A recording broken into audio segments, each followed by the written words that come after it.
નમસ્કાર દર્શક મિત્રો, બોટાદ દસ્તક ન્યૂઝમાં આપનું હાર્દિક સ્વાગત છે અને હું છું LD મકવાણા। આપ જોઈ રહ્યા છો બોટાદ દસ્તક ન્યૂઝ। હવે પછીના સમાચાર વિગતવાર।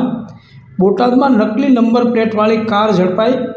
21 વર્ષીય યુવક પાસેથી દસ્તાવેજો વગરની અલ્ટો કાર જપ્ત।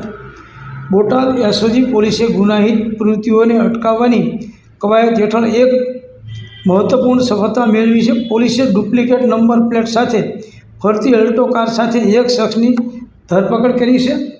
ભાવનગર વિભાગના પોલીસ મહાનિરીક્ષક ગૌતમ પરમારની સૂચના મુજબ વાહન ચેકિંગની કામગીરી ચાલી રહી હતી।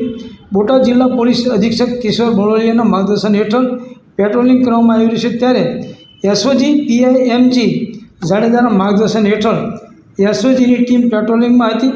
15 એપ્રિલ 2025ના રોજ એસઓજીના ASI જયેશભાઈ ધાદલને બાતમી મળી કે પંજવાણી કાંટા પાસે એક સફેદ અલ્ટો કારમાં GJ 21AA 3756 નંબરની ખોટી નંબર પ્લેટ લગાવેલી છે।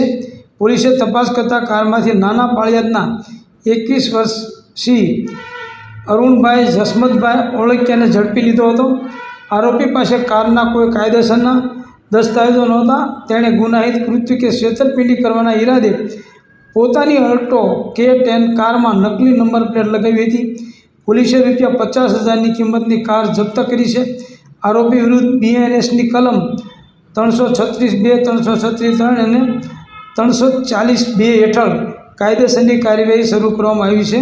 સૌજન્ય દિવ્યા ભાસ્કર, બોટાદ દસ્તક ન્યૂઝ, LD મકવાણા, બોટાદ।